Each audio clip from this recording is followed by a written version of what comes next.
यो एनपीबीटी भनेको नि ओभरअल एनपीबीटी हो है यहाँनिर।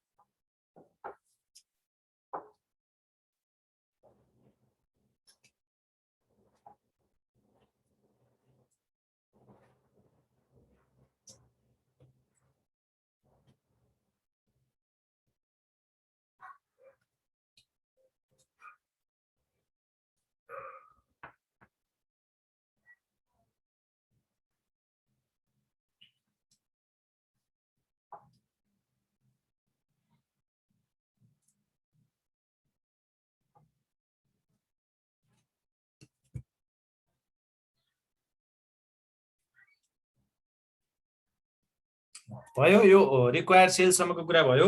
अब यो एनपीबीटी भन्नाले ओभरअल एनपीबीटी हो भनेको सबै प्रोडक्टबाट आउने टोटल एनपीबीटी भन्ने बुझ्नुपर्छ यो एनपीबीटी। र यो टोटल एनपीबीटी निकाल्ने अर्को तरिका पनि छ।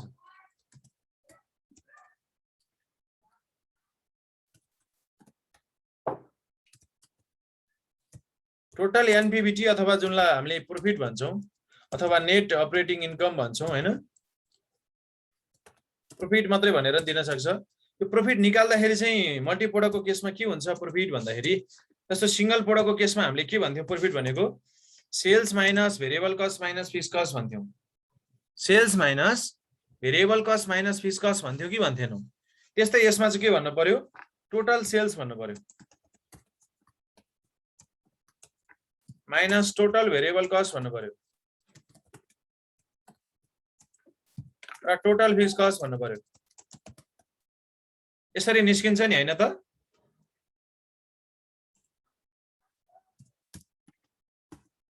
अब यो टोटल सेल्स भनेको के हो, sales rupees a plus sales rupees b. मैले दुईटा प्रोडक्टको मात्रै एजुम गरे, यसमा चाहिँ धेरै लामो फर्मुला भन्छ भनेर। मानौ दुईटा प्रोडक्ट छ भने sales rupees a plus sales rupees b हो यो भनेको। त्यसै गरी भेरिएबल कस्ट भनेको के हो, variable cost of a plus variable cost of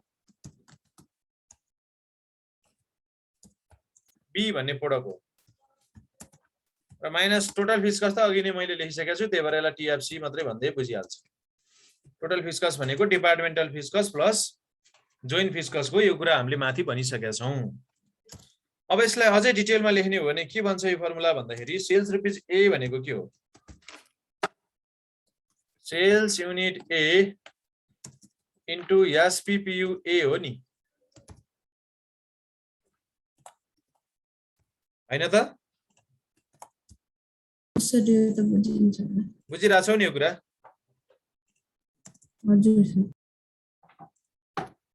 र सेल्स यसको फेरि बी भनेर हामीले यहाँ जोड्न सक्छौं।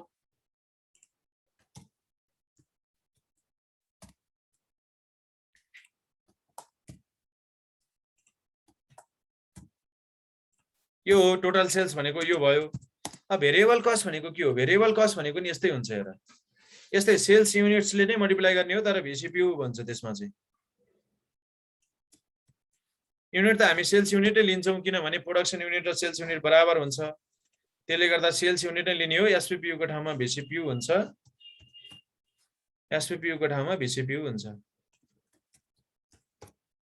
यहाँ धेरै लामो फर्मुला बन्ने भएर नै मैले यहाँ दुईटा प्रोडक्ट मात्रै लिएको। अलिकति यो फर्मुला एक्सटेन्ड गर्दै लैजाँदा अलिकति लामो देखिन्छ, त्यही भएर हो।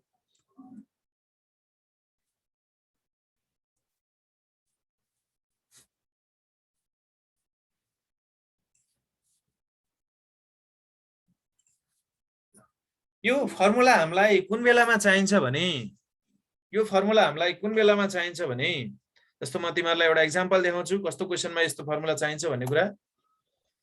अ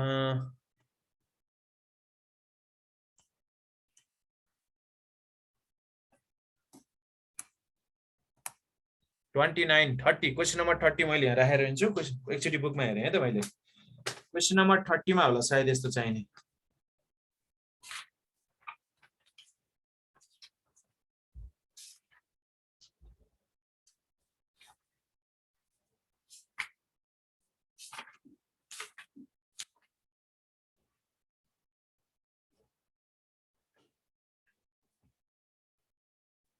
क्वेसन नम्बर 30 मा चाहिन्छ हामीलाई। यस्तो क्वेसन नम्बर 30 जस्ता क्वेसनहरुमा चाहिँ हामीलाई यो फर्मुला आवश्यक हुन्छ, किनभने त्यहाँ कुनै एउटा मिसिङ गरेको हुन्छ, एउटा सोधेको हुन्छ हामीलाई। यो सबै मध्ये कुनै एउटा मिसिङ गर्छ, जस्तो एसपीपीयू अफ ए चाहिँ कति हुनु पर्ला अथवा भीसीपीयू अफ बी कति हुनु पर्ला, यस्ता यस्ता क्वेसनहरु कुनै एउटा सोध्छ भित्रबाट। अरु सबै कुरा गिभन दिन्छ, प्रॉफिट पनि गिभन दिन्छ, अरु सबै इन्फर्मेसन गिभन दिन्छ, मात्र एउटा कुरा चाहिँ हामीलाई सोध्छ के भित्रबाट। यस्तो सेल्स युनिट ए कति हुनु पर्ला, सेल्स युनिट बी कति हुनु पर्ला, अथवा चाहिँ एसपीपीयू बी कति हुनु पर्ला, एसपीपीयू ए कति हुनु पर्ला भनेर कुनै एउटा पार्ट सोध्यो भने हामीले त्यस्तो बेलामा यो इक्वेसन, यो एउटा इक्वेसन जस्तो भयो नि यो फर्मुला हैन, यो फर्मुलामा भ्यालु पुट गरेर त्यो नदिएको भ्यालु चाहिँ हामीले एउटा फाइन्ड आउट गर्छौं। त्यस्तो अवस्थामा यो फर्मुला युज गर्छौं। बुझ्यौ यो फर्मुला? लास्टमा माइनस टीएफसी पनि छ है।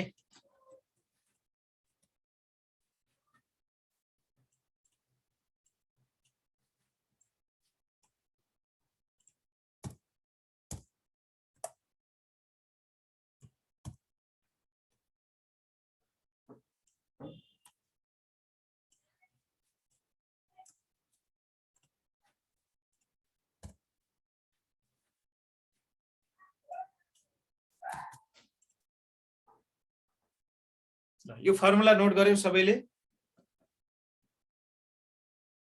गरिम सर। ल अब लगभग हामीलाई मल्टी प्रोडक्टमा चाहिने फर्मुलाहरु यति नै हो। फर्मुलाहरु खासै नयाँ छैन, सिंगल प्रोडक्टको जस्तै नै छ, यस्तो धेरै नयाँ कुराहरु छैन। र यो मल्टी प्रोडक्टको यति कुराहरु नर्मली हामीले क्याल्कुलेसन सिकिसकेपछि अनि हामी त्यसपछि लिनियर प्रोग्रामिङ पार्ट छ यही सीबीपी च्याप्टर भित्रै, यही मल्टी प्रोडक्टमै त्यसमा जाने हो। यसको लागि मैले अघि देखाएको क्वेशनहरु चाहिँ गर्नु पर्यो है त।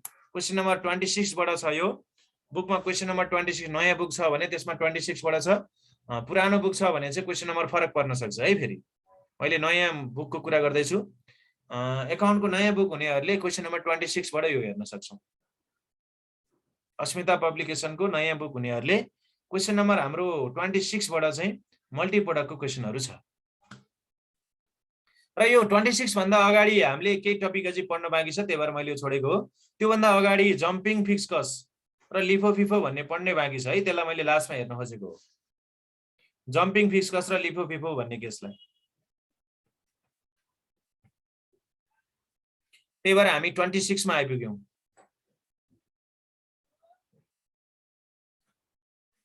हेर्यौ यो क्वेशन नम्बर 26। ल यो 26 लाई कसरी गर्ने भन्ने कुरा हेरौं अब।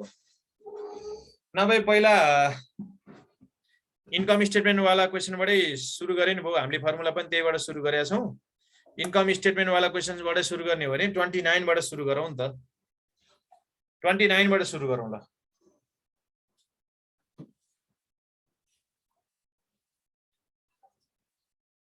ट्वेन्टी 29 को पहिला गरौँ। यो चाहिँ हाम्रो इन्कम स्टेटमेन्ट गिवन केस भयो। इन्कम स्टेटमेन्ट गिवन केसलाई हामीले फर्स्टमा हेरेका थियौं, त्यही भएर हो। क्वेशनहरु ग्रुपमा हामी पनि ट्राई गर्छौं नि। हजुर यो क्वेशनहरु के ग्रुपमा हाल्दिनु न अनि हामी ट्राई गर्छौं। किन बुक छैन र तपाईहरुसँग? बुक छैन र? हामी केसी को बुक छ हामीसँग। अस्मिता पब्लिकेशनको बुक नभए साथीहरुले अस्मिताको बुक भए साथीहरुसँग फोटो माग्ने नि। हुन्छ।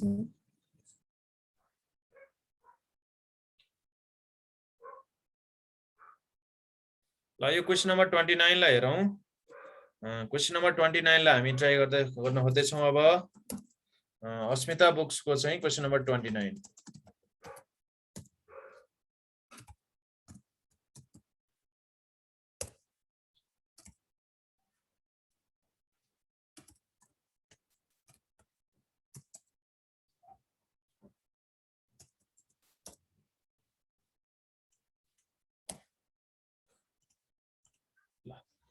यसमा हामीलाई सिधै इन्कम स्टेटमेन्ट गिवन छ।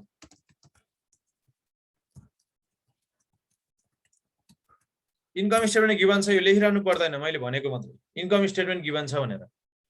अब इन्कम स्टेटमेन्टको फर्मुलामा याद गर, हामीलाई सोधेको छ वेटेड एभरेज सीएमपीयू र वेटेड एभरेज पीबी रेशियो भनेको CM ratio. Weighted average CMPU लाई मैले सिधै WCMPU लेखेँ है, बुझिन्छ नि अब WCMPU लेख्यो भने बुझिन्छ बुझिन्छ सर। फर्मुला भनौँ त त्यसो भए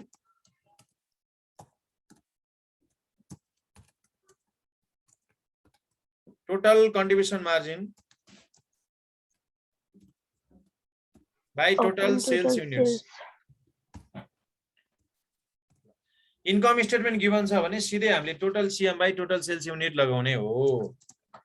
सिधै हामीले total CM by total sales unit भनेको CM को टोटल र सेल्स युनिट को टोटल हेर्ने 2,50,000 डिवाइड 50,000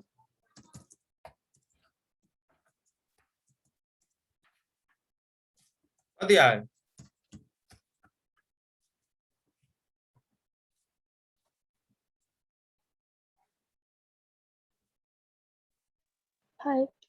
ठीक छ है।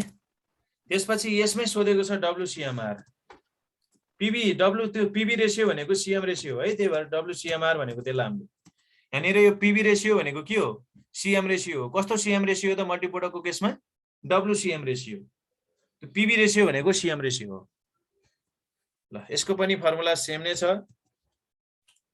मात्र युनिटलाई रुपीज गरिदिने, टोटल सेल्स युनिटलाई टोटल सेल्स रुपीज हेर्ने, युनिटको सट्टामा अब रुपीज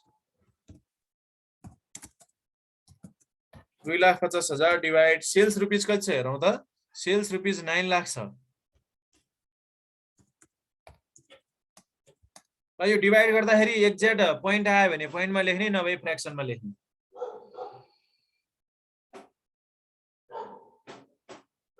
फ्र्याक्सनमा आउँछ sir 5 divided by 18। 5 divided by 80 18 कि 80 18 सर 18 है, 18 सर 5 बाइ 18 आएको हो। 0.27778 आउँछ जस्तो हुन्छ। पोइन्ट पछाडि कतिवटा छ? 0.2 अनि 7778 धेरै आयो भने लेख्नु मिल्दैन है, पोइन्ट पछाडि धेरै आयो भने पोइन्टमा नलेख्ने, फ्र्याक्सनमा लेख्ने। अनि यसलाई हामीले राउन्डिङ गरेर 27 गराउनु मिल्दैन? हुँदैन हुँदैन हुँदैन है, रेशियोलाई राउन्डिङ गर्न हुँदैन कहिले पनि, त्यो कुरा एकदमै ख्याल गरौँ। एमाउन्ट होइन नि त, यो एमाउन्ट हो र 5,000 भन्ने एमाउन्ट हो र यो 5 भन्ने एमाउन्ट हो र एमाउन्टलाई पो राउन्डिङ गर्छौँ त है, रेशियोलाई राउन्डिङ गर्न हुँदैन, एमाउन्ट र युनिटहरूलाई चाहिँ राउन्डिङ गर्न हुन्छ। रेशियो र रेट भन्ने कुरालाई राउन्डिङ गर्न हुँदैन, दुईटा कुरालाई राउन्डिङ नगर्ने है, यो कुरा सधैँ याद राख। दुईटा कुरालाई कहिले नि राउन्डिङ नगर। एउटा कुरा रेट हुन्छ नि, जस्तो पर युनिट रेटहरू, पर आवर रेटहरू, यस्तो रेट हुन्छ नि, रेटलाई र इन्ट्रेस्ट रेटहरू हुन्छ नि, जस्तो फाइनान्समा पढेको होला इन्ट्रेस्ट रेट, यस्ता रेटको कुरा र रेशियोको कुरालाई कहिले नि राउन्डिङ गर्न हुँदैन, नत्र हाम्रो बिजोग हुन्छ है। भोलि तिमी ब्याङ्कमा काम गर्न जाँदा तिमीले चाहिँ 11 चाहिँ मानौ चाहिँ 11.1% चाहिँ इन्ट्रेस्ट 11.1% इन्ट्रेस्ट लिनुपर्ने, या राउन्डिङ गरेर 11 मात्रै लिन्छु भनेर तिमीले चाहिँ लोन दिएको मान्छेसँग हिसाब गर्यौ भने तिमीले भोलि ब्याङ्कमा चाहिँ फेरि आफ्नै खल्तीबाट टन्नै पैसा हालिदिनु पर्ला है जरिवाना। ब्याङ्कमा काम गर्ने साथीहरूलाई थाहा छ नि यो कुरा त, पोइन्टलाई छोड्नु हुँदैन है त्यसरी रेटको कुरामा। हुन्छ सर, बुझ्यौ है यो कुरा। त्यसपछि हामीलाई कम्पनीज बीईपी भनेको ओभरअल बीईपी युनिट्स र रुपीजमा, त्यसको लागि पहिला टोटल फिक्स कस्ट कति हो हेर्ने।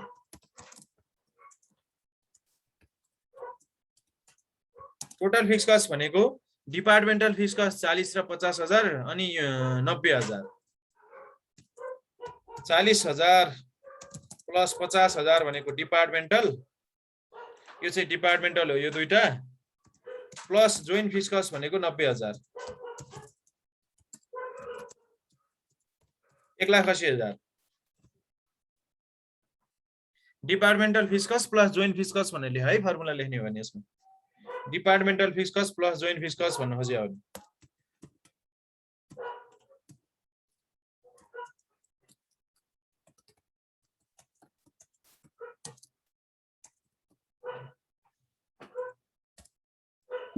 अब ओभरअल बीईपी इन युनिट्स र ओभरअल बीईपी इन रुपीज निकाल्नु पर्यो।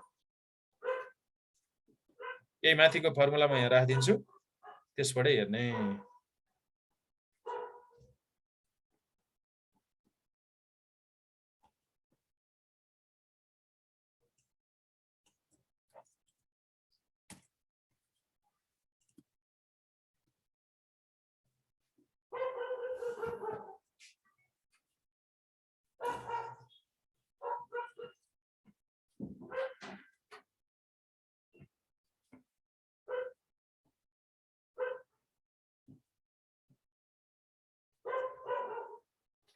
ठीक छ।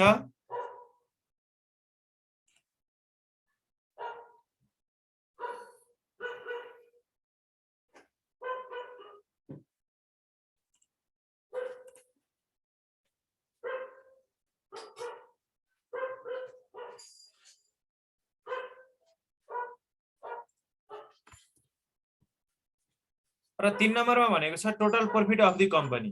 टोटल प्रॉफिट त यहाँ 70,000 हो, गिभनै छ। 70,000 हो, गिभन छ। तर क्वेशनले के भन्न खोजेको हो भने क्वेशनले भन्न खोजेको चाहिँ यसलाई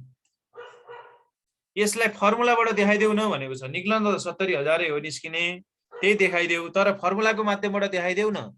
WCMP युज गर, WCMR युज गर भनेपछि रिक्वायर्ड सेल्सको कुरा भन्न खोजेको हो क्या यसले। 70,000 एनपीबीटी चाहिँ केबाट देखाइदेऊ त? रिक्वायर्ड सेल्सको माध्यमबाट। जस्तो रिक्वायर्ड सेल्स युनिट र रिक्वायर्ड सेल्स रुपिस यहाँ गिभन छ नि माथि, यसलाई गिभन मानेर यसलाई चाहिँ गिभन मान्ने, बुझ्यौ त? यसलाई गिभन भन्ने। गिभन हामीलाई के भयो? एउटा चाहिँ सेल्स रिक्वायर्ड सेल्स युनिट, अर्को चाहिँ रिक्वायर्ड सेल्स रुपिस गिभन छ मानौ।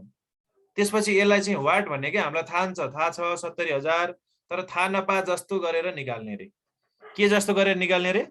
नेट प्रॉफिट चाहिँ मानौ हामीलाई थाहा छैन भने कति हुन्छ भनेर निकाले जस्तो गरिदिने। थाहा छ 70,000 हो, थाहा छ कम्पनीको, माथि गिभन छ, त्यसलाई देखाइदिने भनेको हामीले रिक्वायर्ड सेल्सको फर्मुला युज गर्देऊ भन्न खोजे हो कि दुईटा फर्मुला युज गर्देऊ भनेको।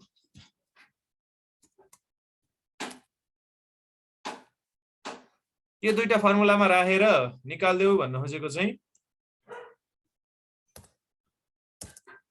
जस्तो हामीले यहाँनिर अर भनेर सेल्स युनिट कति राख्छौं? 50,000 युनिट छ नि। त्यो 50,000 युनिट्सलाई गिभनमा राख्ने र यो एनपीबीटी चाहिँ थाहा नपाएको जस्तो गरी निकाल्ने। अन्त थाहा छ 70,000 आउँछ भनेर त्यही पनि निकाले जस्तो गरिदिने।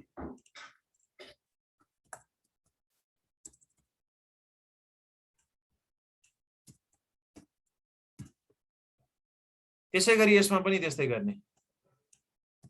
सेल्स रुपिस हामीलाई गिभन भयो 9 लाख, माथि गिभन छ नि sales rupees 9 lakh. 50,000 sir sales unit given छ। गिभन छ नि माथि हेर न, यहाँनिर सेल्स युनिट भनेर 50,000 गिभन छ नि। टोटललाई हेर्नु पर्यो नि मल्टिप्रोडक्टमा गर्दा त। मल्टिप्रोडक्ट गर्दैछौँ त्यही भएर टोटल सेल्स युनिटलाई हेरेको। सेल्स युनिट भनेको टोटल सेल्स युनिट्स।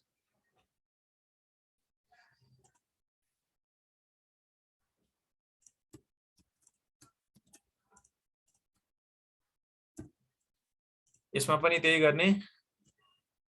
1,80,000 एनपीबीटी थाहा नपाएको जस्तो गरेर WCMR कति आएको थियो रे? 5/18।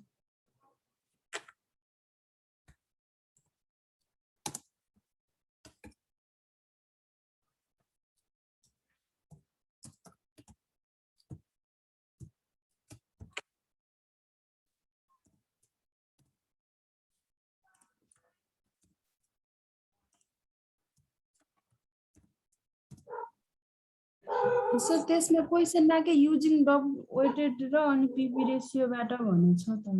अनि हामीले युज गरेनौ त यो।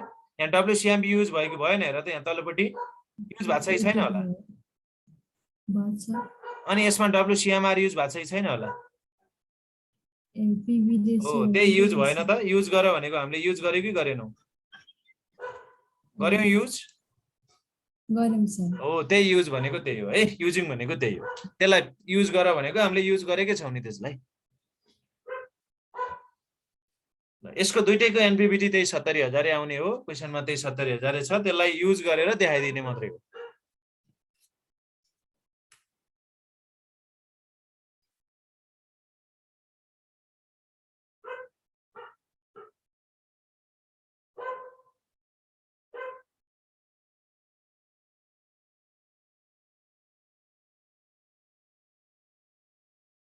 ओके, अब आजको लागि यति नै गरौँ। अब तपाईहरुले के गर्नु पर्यो भन्दाखेरि यो बुकबाट चाहिँ मल्टिप्रोडक्टबाट क्वेशन जुन क्वेशन नम्बर 26 बाट छ, 26 देखि गर्दै जाने। 26 बाट कतिसम्म गर्न सकिन्छ एकचोटी गर्दै जाउँ। र यसमा 29 सम्मको क्वेसन यहाँ छ अनि 30 क्वेसन नम्बर 30 सम्म गरौँ नि त है 26 बाट 30 सम्म ट्राई गरौँ ओलिस गोलको क्वेसनमा जानको लागि चाहिँ हामीले पहिला एलपीपी समेत सिकेर लिनियर प्रोग्रामिङ सिकेर अनि ओलिस गोलको क्वेसनमा जाँदा सजिलो होला किनभने ओलिस गोलमा दुईटैलाई एकैचोटी सोधेको हुन्छ ओके बाबा